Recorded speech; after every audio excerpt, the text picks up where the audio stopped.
The job is a basement floor that is covered in what appears to be a couple layers of floor paint. Sand and water mist are being used to help the 30 grit tensegs do a little more aggressive cutting of the floor than they otherwise would without the sand and the water. The reason for using the 30 grit tensegs is they're going to cut less aggressively or do less damage to the slab that would otherwise have to be repaired or recut more to take out any gouges. That sand and that water help them bite into that paint much more aggressively than they would if they had to do it dry with no help from any extra abrasive. Following this is hand grinding using a 7-inch cup wheel, 24 segment with a shroud, so of course it contains the dust. The reason for using this is just to grind wherever that diamond grinder couldn't reach, so the edges are cleaned up.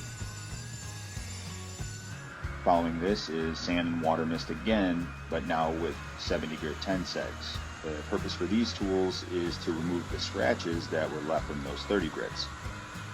The next coating is going to be so thin, only about 4 mils, so the scratches from the 30 grits would otherwise reflect through that coating.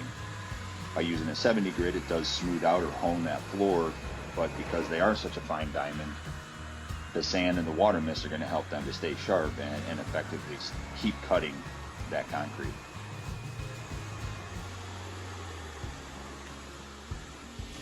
Following this is vacuuming, which is really just to get rid of all the grinding dust that can be recovered by wand. Unfortunately, we can't shot blast because the coating is too thin. Vacuum wand is just there to take away all that dust. Next is cutting in the edges, simply painting along the corners and the edges where the roller won't be able to reach. Just like cutting in on a wall, it's the same for a floor.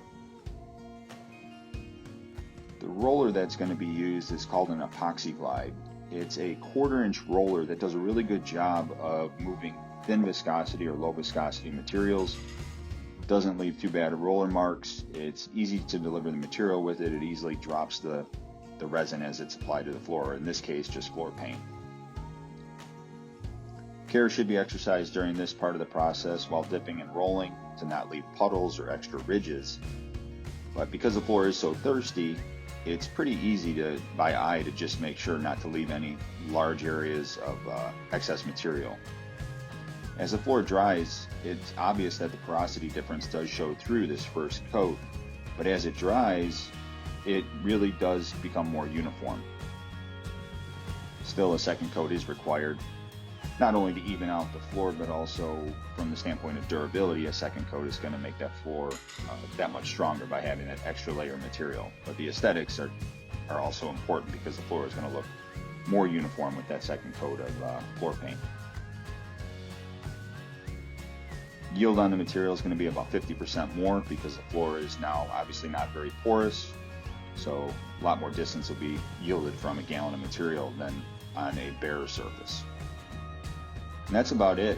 An old coating covered floor or paint covered floor can quickly and easily be converted to a much easier to clean surface, and one that is obviously more attractive than what it was.